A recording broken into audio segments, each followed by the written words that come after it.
Señor. Y ahora, en una manera formal, damos apertura a este tiempo de estudio de la palabra del Señor. Buenas noches, mis hermanos. Gloria, gloria al nombre del Señor. Bendito sea aquel que hizo los cielos, la tierra, el mar y todas las cosas que en ellos hay. Gloria, gloria al Señor. Y en esta noche, entrando en el estudio de la palabra, les invito a que leamos el final del capítulo 23. El final del capítulo 23, el versículo 34 y 35. Fíjense en lo que dice la palabra del Señor. Esta noche van a ver que los quiero llevar a algo que nos va a ser de mucha utilidad en este tiempo y para nuestras vidas. Dice la palabra del Señor. Y el gobernador, leída la carta, preguntó de qué provincia era, y habiendo entendido que era de Cilicia, le dijo: te oiré cuando vengan tus acusadores. Y mandó que le custodiasen en el pretorio de Herodes, o sea, en el patio de la mansión del rey Herodes, ¿no es cierto? Vamos ahora, capítulo 24, el final. Fíjense en verso 27. Pero al cabo de 2 años recibió Félix por sucesor a Porcio Festo, y queriendo Félix congraciarse con los judíos, dejó preso a Pablo. Capítulo 25, el final dice así. En el verso 26. Como no tengo cosa cierta que escribir a mi Señor, le he traído ante vosotros y mayormente ante ti, oh rey Agripa, para que después de examinarle tenga yo que escribir.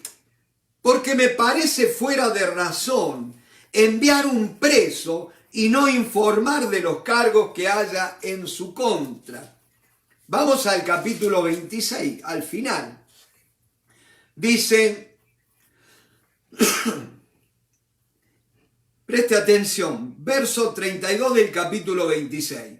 Y Agripa, o sea, el rey, dijo a Festo, el gobernador: ¿podía este hombre ser puesto en libertad si no hubiera apelado a César?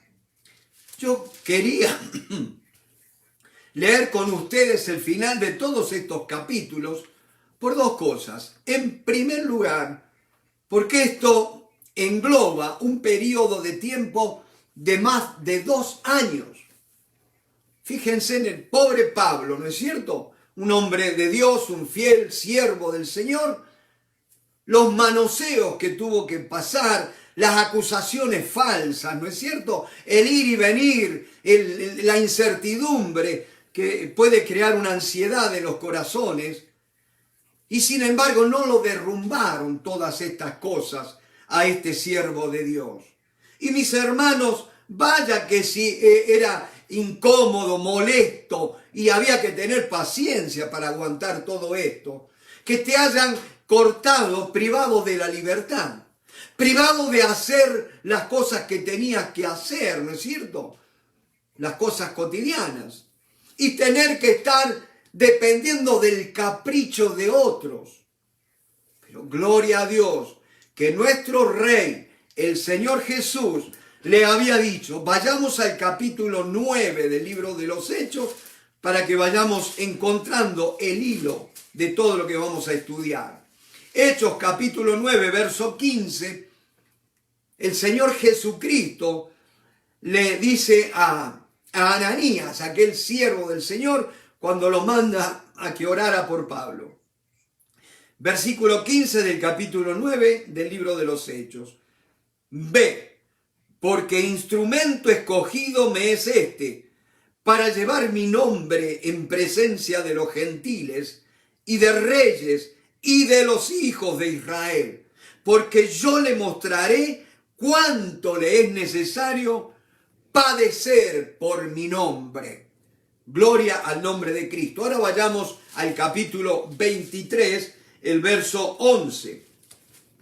En la parte B del capítulo 23, verso 11, o sea, la segunda parte, allí donde están las letras en rojo.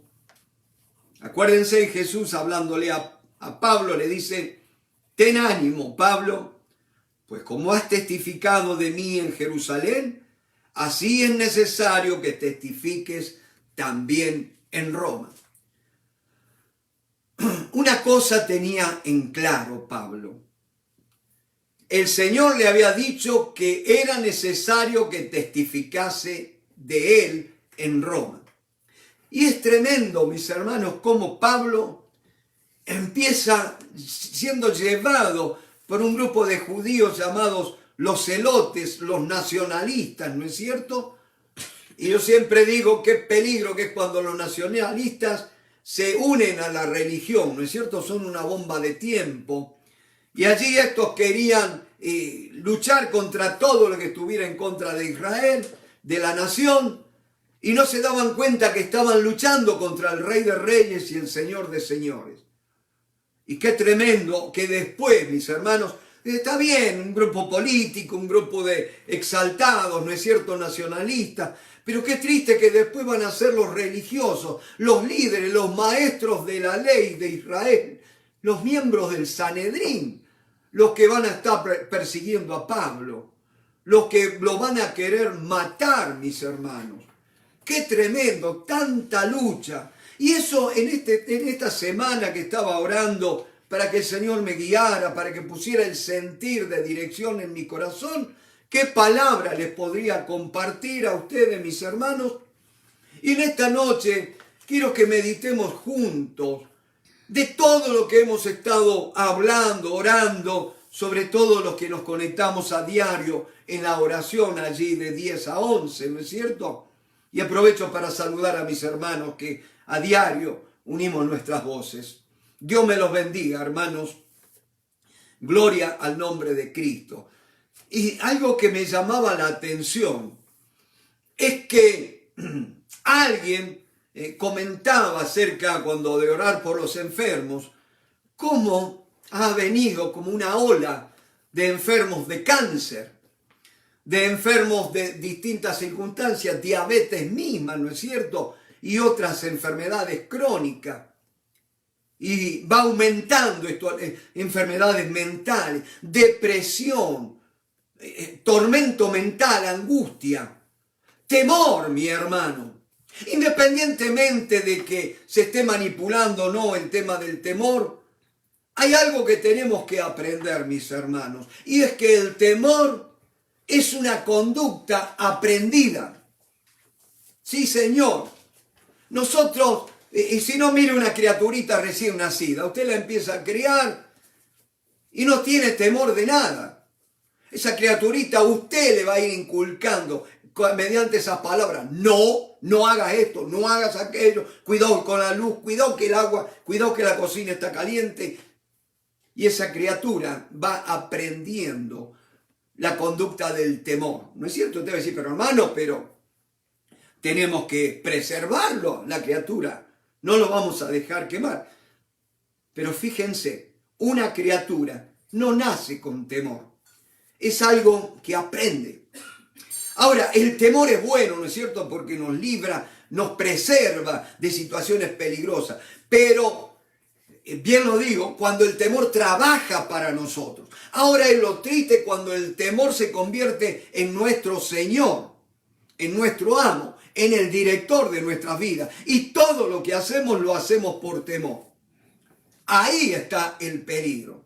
Mis hermanos, yo siempre digo, el que teme a Dios o tiene el temor del Señor en su corazón, no necesita temer a nadie más ni temer ningún mal. Y yo le puedo dar testimonio de esto, porque dice: si bebiere cosa mortífera no le hará daño, ¿no es cierto? Y vino el coronavirus a casa y bueno, nos contagiamos, pero ahí salimos adelante, mi hermano, y puedo decirle que no tuve que ir al médico, no tuve que ir al hospital, y por la gracia de Dios, en 24 horas se revirtió una cosa que me podía haber llevado una cuarentena, ¿no es cierto? Pero hay algo que aprendí de este tiempo. ¿Qué es lo que me lleva a estar en una situación? Yo hacía 17 años que no tenía un estado gripal. No tuve fiebre, ¿no es cierto? Lo mío fue una congestión fuerte, estornudos, pero no hubo fiebre, no hubo ese clásico dolor de cuerpo. Sí, a la noche me despertaba con la nariz, me salía agua de la nariz, ¿no es cierto? ¿Y qué decía? ¿Qué es lo que me fue llevando a todo esto? Y yo pudiera decir, mis hermanos, que fue una situación de estrés, que en el trabajo, por las condiciones que están dadas, cómo tenemos que trabajar, situaciones que no hay espacio para nada, llegan las cargas y uno tiene que estar ahí todo el día. Y llega uno a estar frustrado en momentos porque uno está trabajando 3 veces más y el trabajo no rinde. Y esa es la palabra, mis hermanos. Llegó el momento que me sentí frustrado y eso te lleva a estar irritable. Y Alicia varias veces me tuvo que decir, Luis, por cualquier cosa te irritás. Y ahí me di cuenta, mis hermanos, que estaba luchando contra algo, contra una situación estresante. Y yo digo así para que me puedas entender. Mi hermano, todo lo que te pasa, todo lo que te rodea, no es estresante. ¿Sabes por qué, mi hermano? Todo el mundo, en todo lugar, en palabras de Pedro, están sufriendo las mismas aflicciones, los mismos problemas que nosotros. Pero, mis hermanos, Dios conoce cada corazón y sabe dónde tiene que trabajar y va a acomodar las circunstancias para trabajar en el corazón de sus hijos. Y decía, no hay situación estresante, hay respuestas estresantes. ¿No es cierto? No es lo que me pasa, sino cómo reacciono a lo que me pasa. Y ahí decía el estrés, un mal de estos tiempos, ¿no es cierto? Que es lo que te lleva a muchas enfermedades. Y ahí donde yo bajé la guardia y quiero que tú no bajes la guardia, sino que te pongas firme y decidas estar sano de una vez por todas, mi hermano. Acuérdate Jesús cuando fue al estanque de Betesda y vio allí un paralítico que hacía 38 años que estaba postrado a la orilla del estanque, ¿no es cierto? Y de tanto en tanto descendía un ángel, agitaba las aguas y el que se metía primero quedaba sano. Acuérdense, ¿no es cierto?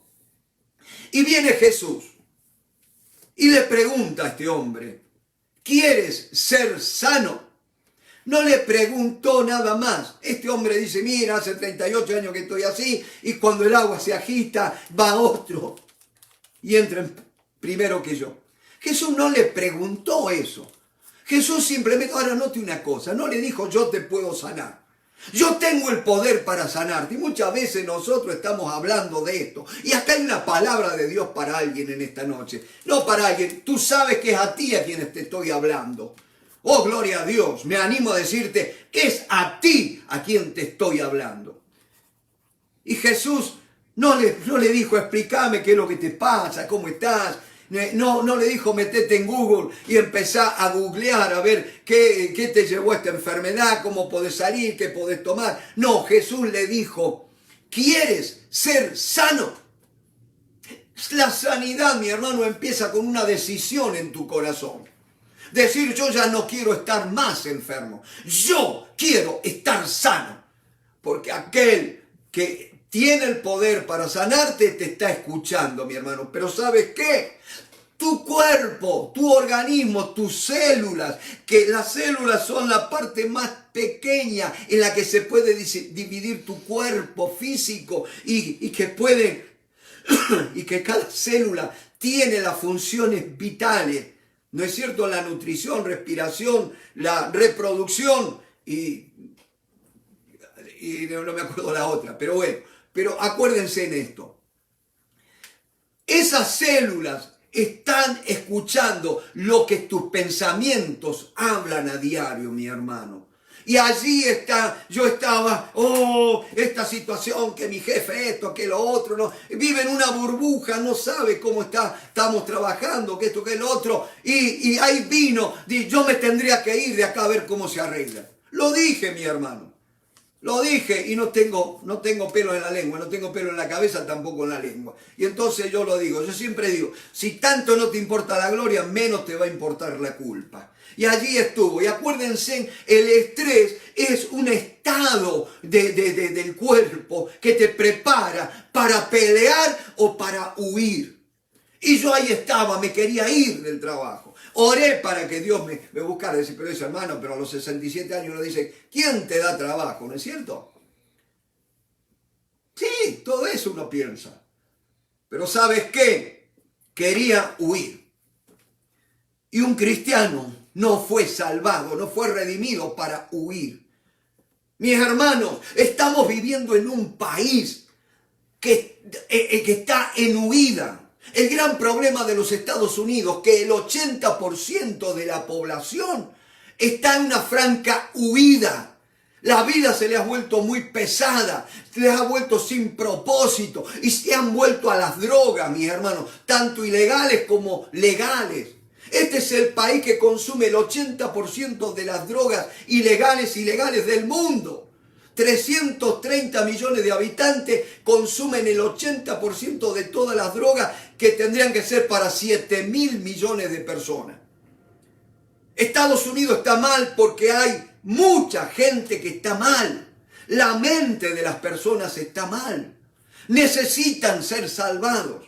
Y aún cristianos, gente de iglesia, necesitan ser salvos en su mente. Dice, pero hermano, yo cuando creí en el Señor ya fui salvo. No, ten cuidado, mira lo que Pablo... Lee la carta de Santiago cuando dice que debemos recibir con mansedumbre la palabra que ha sido implantada en nuestros corazones porque ella puede salvar nuestras almas. El espíritu nuestro ya ha sido salvado. Si nosotros apagamos la luz hoy y nos morimos, nos vamos para allá, para el cielo, ¿no es cierto? Con el Señor. Pero ¿qué de nuestra alma? Y mis hermanos, ese es el gran problema que estamos teniendo. Somos una nación con el alma enferma, ¿no es cierto? Y allí me venía a la mente las palabras de este gran escritor, un gran rey de Israel, David. Y yo les leía, Pablo, las palabras que Dios le da a Jesús y las palabras que Samuel, el siervo de Dios, le dio a David allí en la casa de Elí. ¿Se acuerdan? El papá. Cuando nadie lo tenía en cuenta, cuando lo tuvieron que ir a buscar de detrás de la oveja, y dijo Elí, he aquí el próximo rey de Israel. Gloria al nombre. Qué palabra tremenda, mi hermano. Y yo te digo una cosa, tenemos, mi hermano, que aferrarnos a la palabra de Dios, cueste lo que cueste, pero hay un proceso que no lo va a hacer ni el Espíritu Santo, ni el vecino, ni el pastor, ni el profeta. Lo tenemos que empezar tú y yo, y es apoderarnos de nuestra vida de pensamiento, ese diálogo interno que muchas veces tenemos. Por saben una cosa, el estrés, decía, es la respuesta que da nuestro organismo, ¿no es cierto?, ante situaciones de amenaza, de peligro, sean reales o imaginarias. Porque ustedes saben que no es tanto lo que nos hacen, lo que nos pasa, sino cómo reaccionamos nosotros ante eso, ¿no es cierto? Y hay otra cosa tremenda, mi hermano, la mente, lo tremenda que es, mi hermano. Decía que nuestras células oyen nuestros pensamientos, y ahí cuando ponemos a pensar y todo lo malo, por eso, mi hermano, cerremos la boca a lo malo y empecemos a hablar lo bueno. Y vamos a ir rapidito al Salmo 39. Salmo 39, esta tosecita que me ha quedado es para que no me olvide que sí fui afectado en mi salud. No falté a trabajar nunca. Hace 25 años que no falto al trabajo ni un día por enfermedad.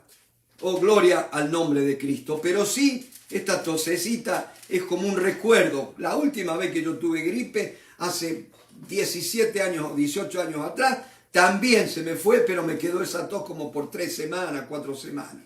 ¿No es cierto? Y allí en el Salmo 39, oh, gloria a Dios, es noche de victoria. Versículo 1. Dice el salmista David: yo dije, atenderé a mis caminos para no pecar con mi lengua. Guardaré mi boca con freno, en tanto que el impío esté delante de mí.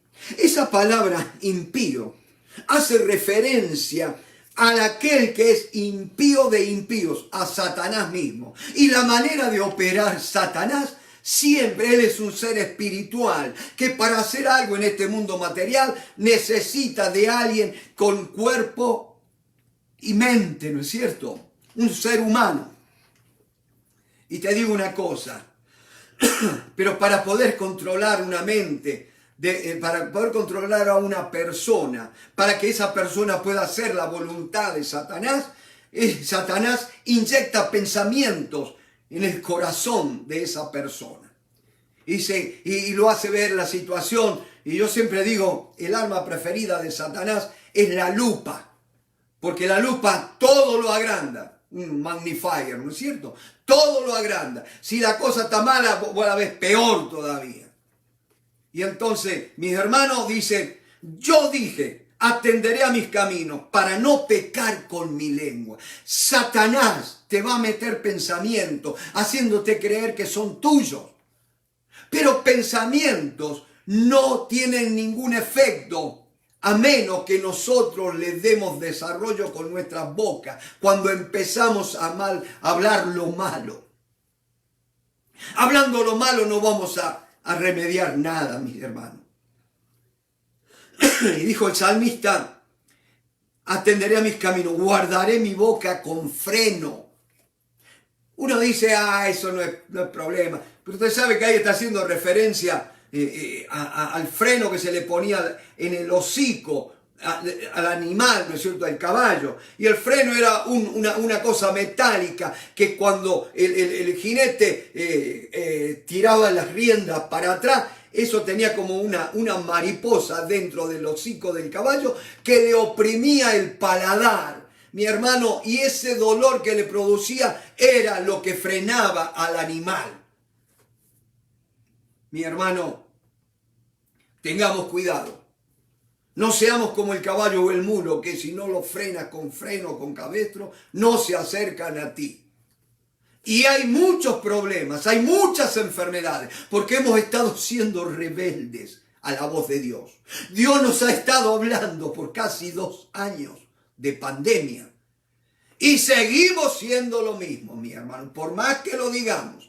Por más que digamos que ya no somos lo mismo. Pero nos dejan suelto y seguimos corriendo para el mismo lado, mi hermano. Y no está en mi ánimo atacar a nadie, porque yo me incluyo. Somos los mismos. Mis hermanos, dice, guardaré mi boca con freno, en tanto que el impío esté delante de mí. Pero nota una cosa, enmudecí con silencio. Me callé a un respecto de lo bueno. Si Satanás no logra hacer que reproduzca lo malo de ese pensamiento que él inyectó en tu mente, va a hacer que te calles acerca de lo bueno. Y si no, díganme, mis hermanos, cada vez que se pide que demos un testimonio, hay un silencio doloroso, mis hermanos, en las comunicaciones.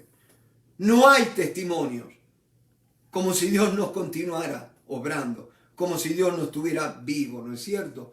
Pero es el enemigo que busca que nos callemos aún respecto de lo bueno.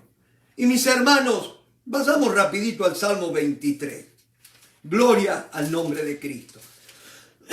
Un salmo que ya nosotros, para usar una palabra bien argentina, ya estamos cancheros, decimos, ¿no es cierto? Cuando creemos que tenemos la suficiente experiencia, el suficiente conocimiento para decir, pero eso no me venga con eso, que eso es para criaturas, ¿no es cierto? O para viejos.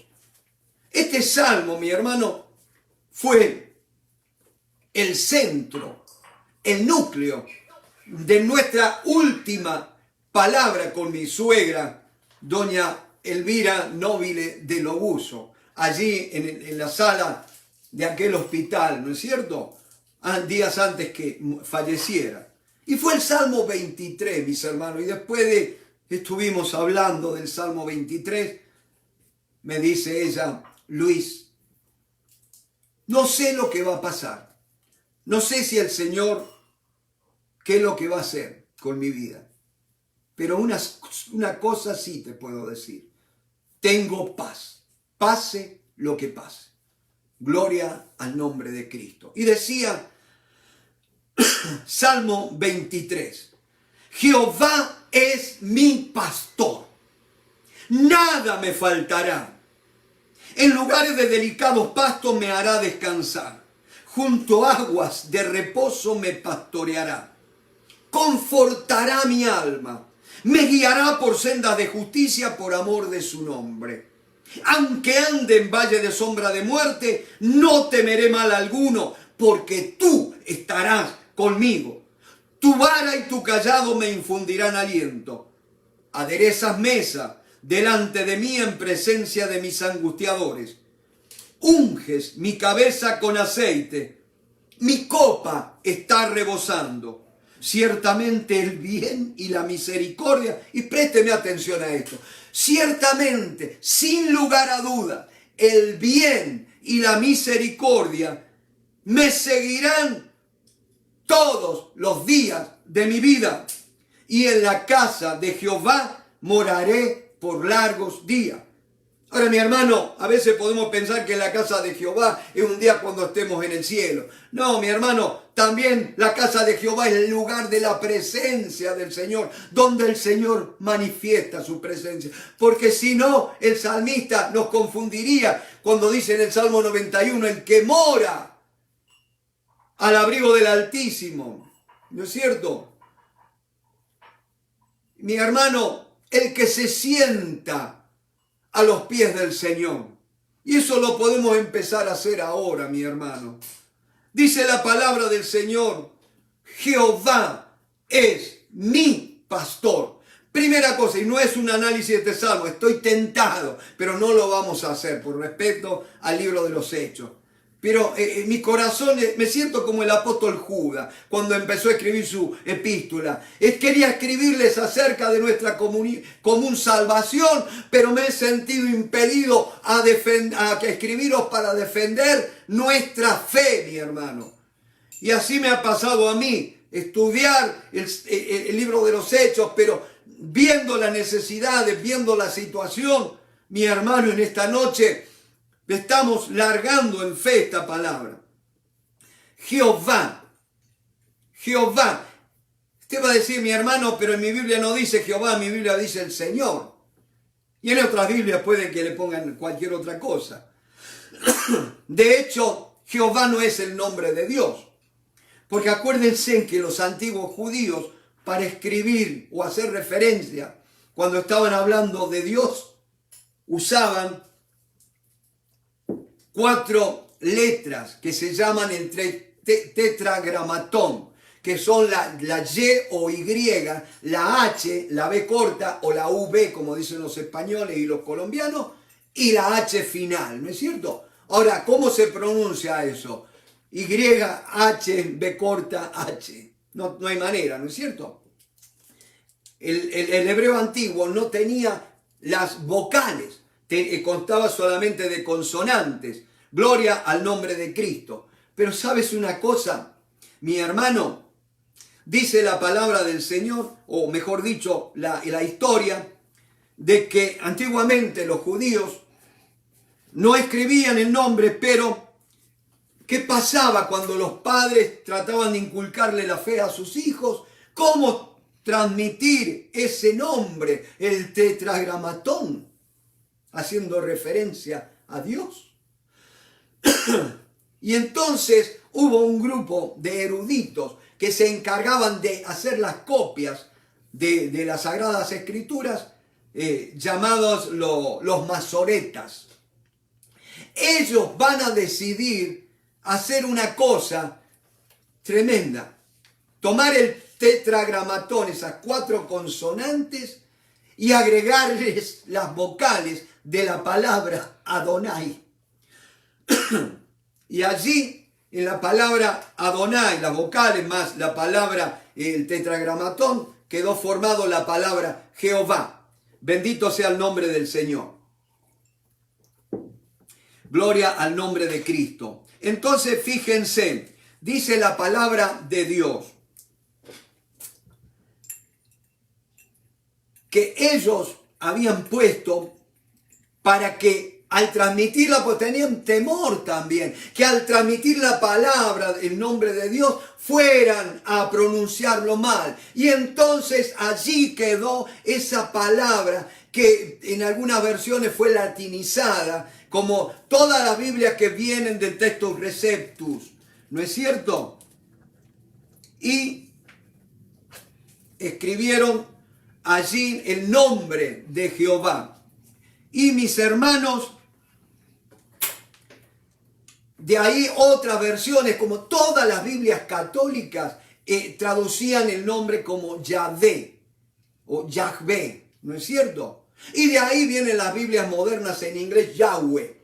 Y que algunos dicen que es la forma más correcta de pronunciar ese nombre, ¿no es cierto? Pero yo le digo una cosa, Dios no tiene nombre, mis hermanos, y que no nos andemos peleando, porque él cuando le dijo a Moisés, pero decime, Moisés era argentino, ¿bien? Decirle, pero Dios, decime, cuando yo vaya allá, y me pregunten, ¿quién te mandó a hacer esto? ¿Con qué autoridad venís vos? Y yo, ¿qué le voy a decir? ¿Cuál es tu nombre? Y entonces, ¿qué le dijo Dios? Decirle, yo soy, me envió. Yo soy el que soy. Y de ahí me lleva a la otra cosa. Mi hermano, es muy importante el nombre de Jehová, que se conserve, no tanto eso de Señor, porque Señor sí puede hacer referencia a Dios, pero esa palabra, o el tetragramatón, ¿no es cierto? Es muy importante porque eso empieza a usarse en la Biblia cuando para expresar la relación de redención que Dios va a empezar a obrar en su pueblo. Por eso, mis hermanos, yo me quedo con Jehová, aunque también están los testigos de Jehová, ¿no es cierto? Yo siempre digo, el diablo nunca va a pervertir algo que no es verdadero. Y no están los testigos de Yahweh o los testigos de Yahvé. Están los testigos de Jehová, ¿no es cierto? O sea que no me sacan de Reina Valera del 60. Pero fíjense una cosa, decía, mis hermanos, Jehová es. Para tener una relación correcta con Dios, tenés que partir de este punto inicial. Jehová es, no fue, no será. Jehová es presente. Pero hay algo más. Jehová es, y allí venían los nombres redentivos, ¿no es cierto?, de nuestro Dios. Acá dice, Jehová es mi pastor. Y en hebreo eso se podría leer, Jehová Rohi. Jehová, mi pastor, el que me cuida, el que me apacienta, el que me compró con su sangre. Acuérdense que el pastor no paría ovejas. Él para tener ovejas las tenía que comprar. Y nuestro Señor nos compró con su sangre. Somos ovejas de Él porque Él derramó su sangre. Ese es el sello, la garantía de que Dios cuida de mi vida. Jehová es mi pastor. Nada me faltará. Pero también ahí puedo leer, como en la King James, cuando dice Jehová es mi pastor. No necesito nada más. Estoy lleno. Estoy satisfecho. No necesito, no anhelo, no tengo deseos. Ya Dios es todo lo que necesito. Bendito sea el nombre del Señor.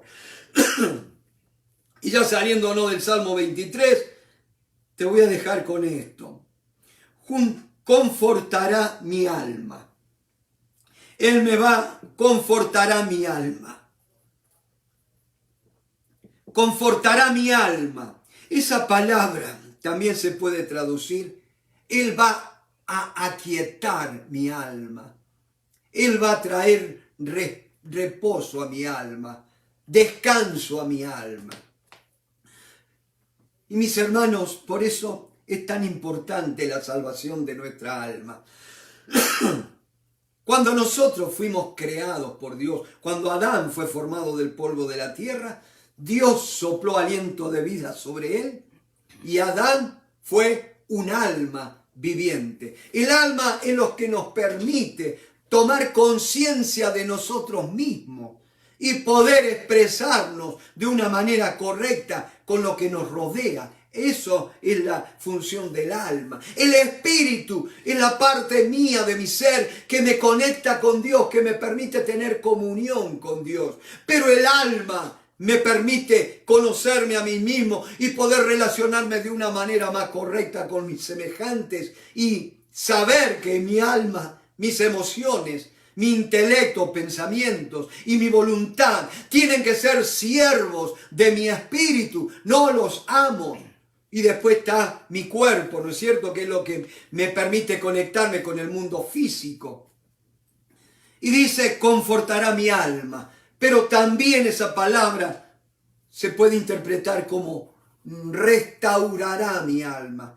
El pecado arruinó al hombre en una forma completa, mi hermano. Noten cómo cambió aún los sentimientos. La mujer que me diste.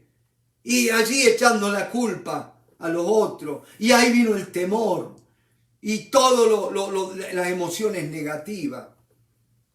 Y allí donde el hombre se enseñorea de la mujer. Cuando la mujer tenía que ser la ayuda, la compañera.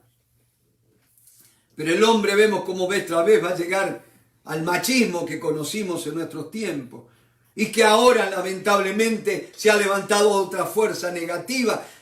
Como el feminismo, que es tanto o igual o más perverso que el machismo. Porque las mujeres quieren ser iguales a los hombres. Y la verdad que yo no quiero ser igual a un ser caído como somos los hombres. Qué lindo que es cada uno de nosotros poder ser lo que Dios nos diseñó que fuéramos. Porque el aporte que la mujer fue diseñada para darle al mundo, no lo puede hacer ningún hombre. Trate de pensar en un hombre amamantando a un hijito. Ridículo, imposible. Solo una mujer lo puede hacer. En las diferencias, mis hermanos, está la bendición. Por eso está el complemento, mis hermanos. Y qué lástima que muchas parejas quieren separarse porque dice, somos tan distintos. Gloria a Dios, eso es una bendición, podemos complementarnos. Qué triste si Alicia fuera igual que yo. Pobre matrimonio, ¿no es cierto? Pero gloria a Dios. Y ahí está, restaurará mi alma. Por eso, mis hermanos, tenemos que trabajar en nuestra alma, en nuestra vida de pensamientos, ¿no es cierto? Porque acuérdense, no solo lo que nos pasa, sino la manera en que pensamos acerca de lo que nos pasa, cómo percibimos lo que nos pasa, cómo lo tomamos. Y ahora es muy importante otra cosa, en base a qué reaccionamos ante lo que nos pasa, en base a nuestras creencias. Por eso estamos en esta noche estudiando la palabra de Dios, porque tenemos que ser edificados en nuestro sistema de creencias, mis hermanos. Creencias erróneas te llevan a una vida errónea, a pensamientos erróneos, mi hermano. Hay mucha gente que está pensando que la muerte es la solución a sus problemas y ven el suicidio como una salida, cuando no hay nada más equivocado que eso. Por eso dice, confortará, restaurará, aquietará. Mi alma, nuestras almas, mis hermanos, muchas veces están agitadas, están turbadas. Necesitamos que el buen pastor aquiete nuestras almas, traiga su paz. Y paz no es ausencia de conflicto. El malo te va a seguir haciendo lo malo. Las cosas van a seguir mal. Pero qué lindo que tu interior, tu alma, va a estar en paz. Y la paz no es ausencia de conflicto, sino es el estado de reposo del alma. Eso es descanso. Y qué mejor que descansar en los brazos del dulce pastor de Israel. Gloria al nombre del Señor. Vayamos a Hechos 25. Y ya después dice, llegado pues Festo a la provincia, subió de Cesarea a Jerusalén 3 días después. Y los principales sacerdotes y los más influyentes de los judíos se presentaron a él contra Pablo y le rogaron. Noten qué arreglo que hubo. Los principales sacerdotes. Oh, mi hermano, los representantes de Dios en la tierra. Yo me acuerdo cuando era chiquito. Era bastante católico, mis hermanos. Y cuando estábamos en el orfanato, yo tenía 6 años de edad. Y quería estar siempre en las misas. Y entonces ya los otros chicos y chicos más grandes me decían, no, pero los curas hacen esto otro, y que esto, que el otro. Y yo siempre le decía, yo no voy a la misa por el cura, yo voy a la misa por Dios, le decía. Fíjense, un chico de 6 años. Pero qué lindo que el Dios que yo buscaba un día me encontró. Bendito sea el Señor. Y ahí estaban los sacerdotes, los más influyentes de los judíos, los que tenían más plata, los que tenían una posición social fuerte. Se presentaron ante él contra Pablo y le rogaron. En vez de rogarle a Dios, le rogaban a un hombre. Aquellos que tenían que rogar a Dios por el pueblo estaban rogando a un pueblo contra un hombre de Dios. Les rogaba, pidiendo contra él como gracia que le hiciese traer a Jerusalén, preparando ellos una celada para matarle en el camino. Pero Festo respondió que Pablo estaba custodiado en Cesarea, a donde él mismo partiría en breve. Los que de vosotros puedan, dijo, desciendan conmigo, y si hay algún crimen en este hombre, acúsenle. Y fíjense cómo la autoridad, Festo, sabía que no había crimen y le estaba metiendo el dedo en la llaga. Y si hay algún crimen en este hombre, acúsenle. Y deteniéndose entre ellos no más de 8 o 10 días, venido a Cesarea al siguiente día, se presentó en el tribunal y mandó que fuese traído Pablo. Cuando éste llegó, lo rodearon los judíos que habían venido de Jerusalén, presentando contra él muchas y graves acusaciones, las cuales no podían probar. Mi hermano, cualquier loco se puede levantar y denunciar, como pasó acá en Estados Unidos no hace mucho, ¿no es cierto? Y mucha gente creyeron, pero nunca mostraron evidencias de nada. Tengamos cuidado, mi hermano. Nosotros como cristianos, dice Pablo, que tenemos que pensar en todo lo verdadero. Primero tenemos que asegurarnos que lo que escuchamos sea verdadero. Acá estos estaban, y noten que no eran, había sacerdotes, había líderes, había políticos metidos allí. Y decían una sarta de mentiras contra un solo hombre, pero no podían probar nada. Bendito sea Dios, porque en su soberanía Él permitió que los que estaban oprimiendo a los judíos fueran los romanos, que se caracterizaron por el sistema penal romano, que era que no se podía acusar a un hombre y ni tampoco darle muerte si no fuera demostrada su total culpabilidad, mi hermano. Dios sabe lo que hace. Y yo te digo una cosa, no tengas temor. Dios sabe lo que hace y Él pone reyes y quita reyes, mi hermano. Aunque a veces digamos que no. Pero es así, la palabra de Dios lo dice.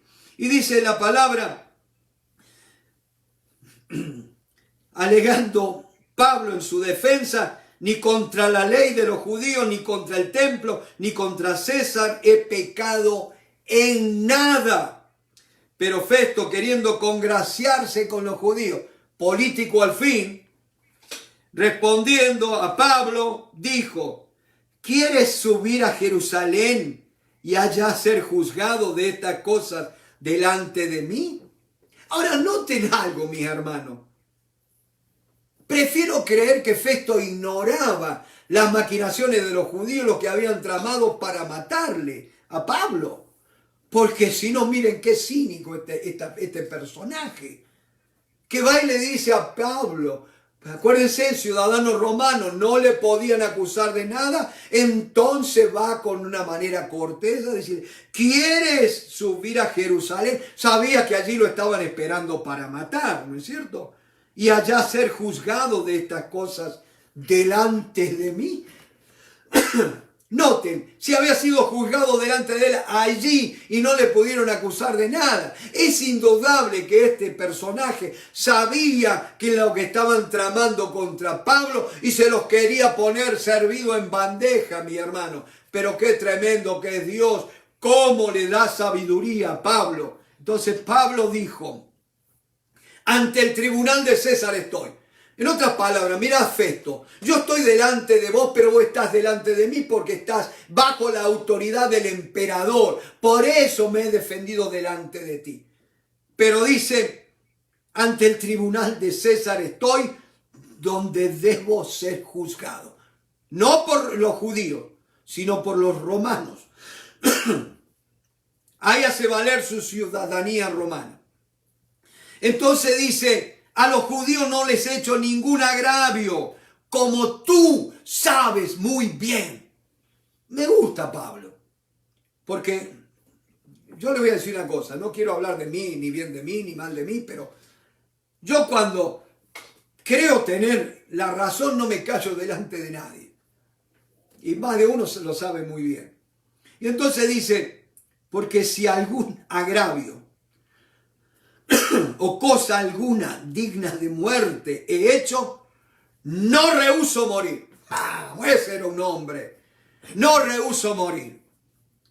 No tenía miedo a morir. Y yo te digo una cosa, el que tiene miedo a morir no está preparado para vivir. Si estás buscando a Dios para que te sane porque tenés miedo a morir, yo te digo una cosa, no es una buena razón. Tenés que buscar a Dios para arreglar tu vida, tu relación con Dios, tu altar con Dios. No por el miedo a morir, porque el miedo a morir lo único que hace es darle a Satanás el lugar para que él pueda ejercer su autoridad en tu vida, porque dice que los tenía cautivos por el miedo a morir, el miedo a la muerte. Pablo le dijo, no rehúso morir, pero si nada de las cosas de que estos me acusan, note Pablo ya estaba encendido, ¿no es cierto? Porque no le habla de los sacerdotes, no le habla de los dignatarios que había allí, la gente de la alta alcurnia. Estos, le dice, de las cosas que estos me acusan, nadie puede entregarme a ellos. A César apelo. Entonces Festo, habiendo hablado con el consejo, o sea, con todo el Sanedrín y los líderes de la sociedad, respondió, a César has apelado, a César irás. Y hay algunos historiadores que dicen que acá Pablo cometió un error, ¿no es cierto? Porque se va a apoyar en el brazo humano para defenderse, ¿no es cierto?, de una posible muerte. Y él usa esta apelación para que no lo obligaran a ir a Jerusalén donde seguro lo iban a matar. Pero yo no creo que fue así, mi hermano. ¿Sabe por qué? Acuérdense que el Señor le había dicho, es necesario que testifiques de mí en Roma también. Y acá Pablo, usando la sabiduría que Dios le había dado, haciendo valer su ciudadanía o su pasaporte romano, ¿qué va a hacer? Se va a asegurar un viaje con todas las provisiones. Porque cuando un ciudadano romano apelaba al César, el César debía proveer a ese ciudadano la seguridad de que pudiera comparecer ante él. Porque apelar al César significaba invocar la protección del César también, no solo de la autoridad, sino la protección y la provisión. Mire, Pablo no era ningún tonto. Pasados algunos días, el rey Agripa y Berenice vinieron a Cesarea para saludar a Festo.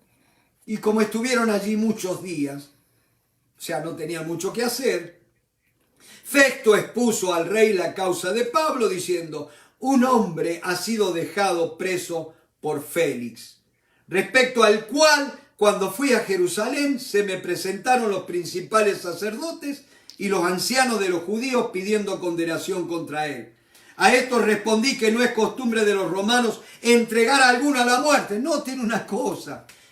Dice, le respondí, no es costumbre de los romanos entregar a alguno a la muerte. O sea que sabía Festo que lo querían. Ya estaban decididos a matarlo y querían nada más que legalizar ese crimen, ¿no es cierto? Dice, antes que el acusado tenga delante de a sus acusadores y pueda defenderse de la acusación. Así que habiendo venido ellos juntos acá sin ninguna dilación, al día siguiente, sentado en el tribunal, mandé a traer al hombre. Y después sigue hablando, ¿no es cierto? Y yo le dejo un poquito nada más, ya son las 9, pensando en esto. Agripa y Berenice. Investiguen quiénes eran. Yo les digo, no eran marido y mujer. Dios me los bendiga, mis hermanos. Los espero el viernes que viene. Gracias por la paciencia y el tiempo que han dedicado. Bendiciones.